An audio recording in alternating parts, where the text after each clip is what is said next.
불법 사업과 카르텔의 천국인 콜롬비아에서 15년 만에 출소한 크리스를 만납니다. 그는 가장 먼저 공동묘지로 향했고 그곳에서 리오너라는 이름이 새겨진 묘비를 마주합니다. 그 후 크리스는 복수 계획을 시작합니다. 그날 오후 그는 거대한 저택 밖 덤불 속에 숨어 대상을 지켜보다가 마침내 그가 찾는 인물을 발견합니다. 고급 승용차 안에는 경호원들과 함께한 젊은 여성이 타고 있습니다. 크리스는 그녀를 따라 엘리트 학교까지 가고 그곳에서 젊은 여성은 수업을 듣습니다. 하루가 끝나고 일리사는 집으로 돌아가고 그녀의 아버지가 딸의 하루가 어땠는지 궁금해하며 기다립니다. 하지만 평범한 10대인 그녀는 아버지의 말을 무시하고 휴대폰에 빠져 사는 데 익숙합니다. 그녀의 아버지인 위센테는 중요한 파트너들과의 파티가 있을 예정이라며 딸이 참석해 예의를 갖추기를 바랍니다. 그녀가 누리는 황금 같은 삶을 생각하면 과한 요구는 아닙니다. 위센테는 사업에 있어서는 냉혹하지만 딸에게만큼은 그녀가 자신의 전부이자 약점입니다. 아내가 죽은 후 딸은 그에게 남은 유일한 존재니까요. 장면을 바꿔 이제 곧 문을 닫으려는 시내의 한 카페로 이동합니다. 매니저인 엘렉스는 다소 긴장한 상태입니다. 한 남자가 들어와 케이크를 주문했지만 몇 시간이 지나도록 손도 대지 않았고 말 한마디조차 없습니다.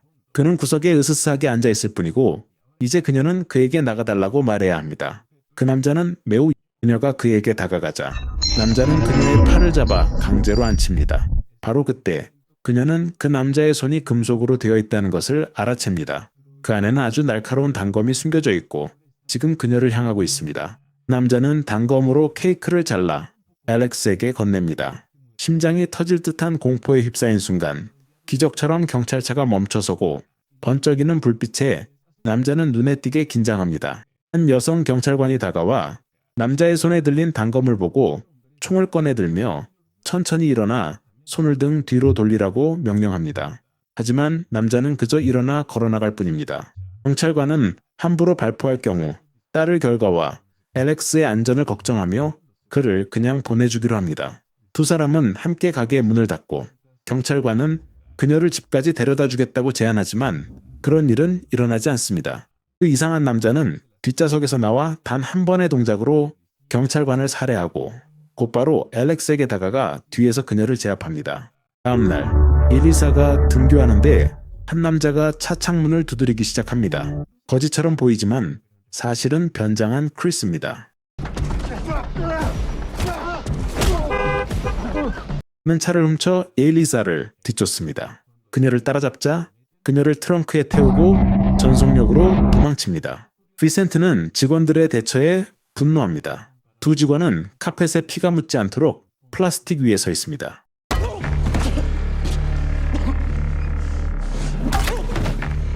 그 사이 크리스는 도시를 벗어나지만 일리사에게 물을 주려던 순간 그녀는 숲으로 도망칩니다. 그가 일리사를 붙잡고는 어머니의 친구라며 사진을 보여주어 오해를 사진 속 일리사 어머니는 크리스에게 그녀를 지키라 유언했지만 비센테로 인해 15년간 수감되며 계획은 크리스는 해치지 않겠다는 증거로 일리사에게 총을 건네지만 당장 떠나야 한다고 재촉합니다. 나중에 설명하겠다며 위센테 일당에게 잡히느니 차라리 그녀의 총에 죽는 게 낫다고 말합니다. 그녀가 울부짖으며 좌석을 때리자 참다 못한 크리스는 자신이 그녀의 아버지임을 밝힙니다. 와이센트의 오른팔인 닉은 금속 손을 가진 남자 엘 퀘르보에게 연락하여 그에게 줄 정보가 있다고 알립니다. 산속 카페에서 크리스는 일리사에게 자신의 입장을 설명합니다. 그는 비센트가 어머니를 죽였고 일리사의 목걸이는 그가 준 선물이라 확신합니다. 갑자기 무기가 나타나고 여러 남자가 그들을 에워쌉니다. 그들은 크리스에게 일리사는 데려갈 테니 그대로 있으라며 저항하면 죽이겠다고 위협합니다.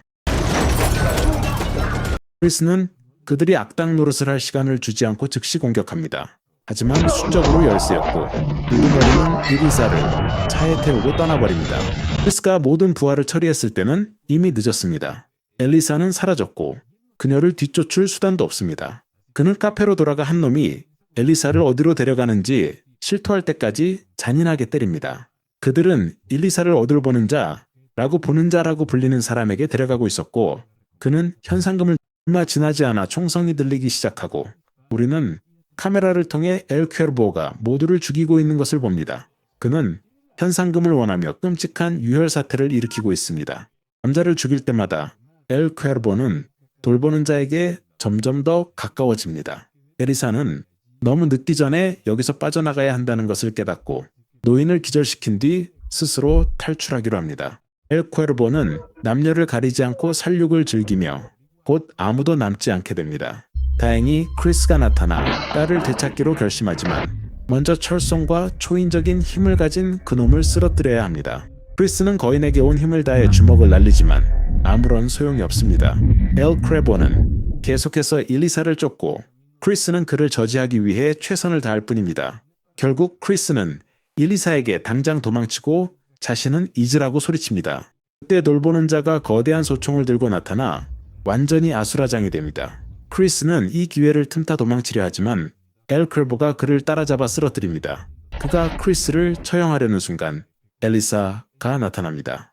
그녀는 차를 훔쳐 엘 퀘르보를 힘껏 들이받아 무력화하고 아버지를 구해냅니다. 아버지와 딸은 마을을 향해 달리지만 크리스는 부상을 입었습니다. 금속 주먹에 갈비뼈가 부러진 것 같아 숨을 고를 시간이 필요합니다. 그 사이 엘 퀘르보는 상처를 처치하고 크리스가 도망친 방향으로 이동합니다. 멀지 않은 곳에서 크리스는 엘리사에게 어머니를 마지막으로 봤던 때를 이야기합니다. 그녀는 감옥으로 면회를 와서 위센티가 자신을 숨막히게 하며 삶 전체를 통제하고 있고 더 이상 견딜 수 없다고 고백했었습니다. 그녀는 이리사와 함께 도망치려 했지만 끝내 실패했고 3주 뒤 크리스는 그녀의 사망 소식을 돌보는 자 에카지노에서 위센테는 엘 퀘르보가 일으킨 파괴의 현장을 목격하고 긴장합니다. 그는 그를 부른 적이 없었고 니키 뒤에서 일을 꾸미고 있다는 사실이 드러납니다. 반면 엘리사는 도망치는 것에 질려버립니다.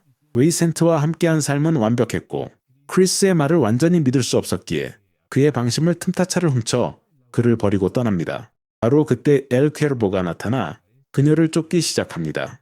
그녀가 공중전화로 도움을 청하려 할 때 그가 따라잡습니다. 젊은 여성은 집집마다 도움을 요청하지만 그곳 사람들은 아무도 남을 돕지 않으며 모두 문을 열어주기를 거부합니다. 크리스는 퀘르보의 차에 도착하지만 그는 이미 일리사 곁에서 알렉스에게 했던 광기 어린 설교를 늘어놓고 있습니다. 사과까지 건네는 그의 사악한 속마음은 엘리사는 어느 쪽 손을 선택할지 결정해야 합니다. 그녀는 사과를 고르지만 그의 얼굴에 뱉어버리고 도망칩니다. 크리스가 그녀를 구하려 총격전이 벌어지지만 재장전하는 사이 퀘르보가 일리사의 머리에 총구를 겨누자 크리스는 무기를 내려놓을 수밖에 없습니다. 그 사이코패스는 두 사람을 모두 제압하고 거리 한복판에서 크리스를 처형하려 하지만 그 전에 개인적인 즐거움을 위해 고통을 주려 합니다. 타격할 때마다 크리스의 뼈가 부러지는 소리가 들리고 엘리사가 멈추라고 소리치자 엘 퀘르보는 그를 기절시킵니다. 다음 날 아침 크리스는 나무에 매달린 채 깨어납니다. 타이어 하나가 그를 생사의 기로에 붙잡아두고 있습니다. 그는 몇 시간 동안 균형을 잡으며 버티다가 비센테에게 발견됩니다.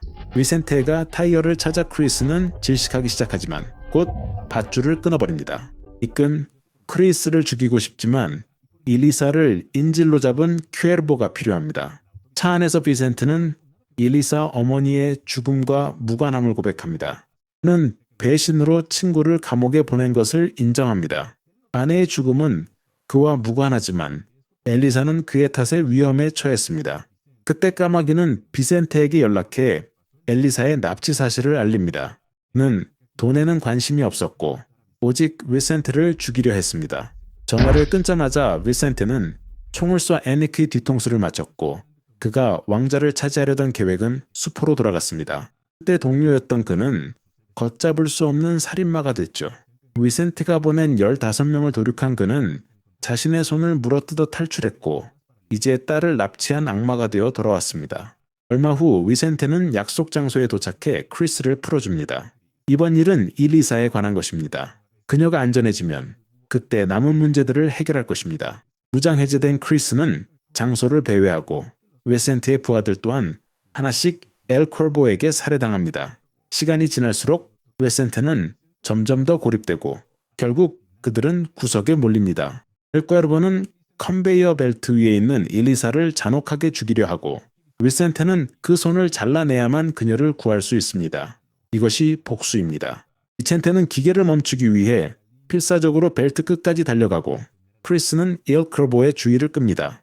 하지만 그 사이코패스는 무엇으로도 장치를 끌 수 없게 개조해 두었습니다. 거대한 기계는 위센테가 던지는 모든 것을 집어삼키고 일리사는 점점 더 가까워집니다. 마지막 싸움에서 크리스는 금속 주먹에 맞을 때마다 큰 고통을 느끼지만 딸의 생명을 위해 싸우고 있기에 물러설 수 없습니다.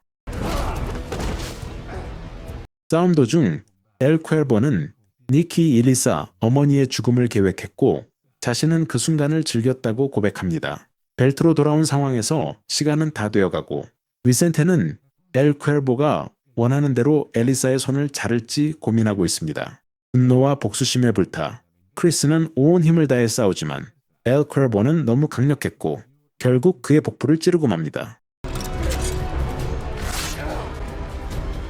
그리고 그는 다시 파이센트에게 돌아가 그가 딸이 조각조각 나는 모습을 지켜보게 합니다. 심각한 부상을 입은 크리스는 일리사에게 다이아몬드를 사용하라고 소리칩니다. 그녀가 목걸이를 체인에 끼워 넣습니다. 다이아몬드의 경도 때문에 기계에 고장이 나고 체인이 끊어집니다.